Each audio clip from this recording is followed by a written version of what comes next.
Shabbat Shalom.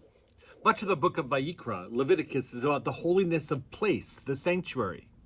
Some of it is about the holiness of people, the Kohanim, the priests, and Israel as a whole as a kingdom of priests. But chapter 23 in this week's Parsha, Emor, the Torah turns to the holiness of time and the times of holiness. Christianity uses a solar calendar, Islam a lunar calendar. Judaism uses both.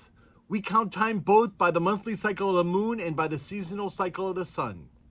Our lives must have dedicated times when we focus on the things that give life meaning. And because we are social animals, the most important times are the ones we share. The Jewish calendar is precisely that, a structure of shared time. Both Shabbat and festivals are mentioned in this week's Torah portion, 2 times. The word kadosh appears no less than 12 times in chapter 23. It makes systemic use of the number and concept of 7. There are not only 7 holy days in the annual calendar, there are 7 paragraphs in this chapter. The word 7 or seventh occurs repeatedly 18 times total, as does the word for the 7th day Shabbat, in one or another form 15 times. The word harvest appears 7 times as well.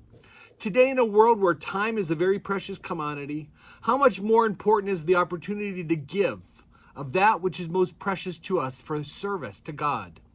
Maybe that is the truest test of our understanding of this week's Torah portion. If we are really engaged in the give and take with God and the divine relationship that is central in our lives, then setting aside precious time for a sacred relationship is the pathway to that goal. Using both Shabbat and festivals as our guide, Emor reminds us to live by the Jewish calendar if we want to experience, not just occasionally think about, the things that give life meaning. We are reminded that we are part of something greater, an unfolding story, a historical past, and a religious tradition that extends to our current moment and far into the future. Shabbat Shalom. Make time holy.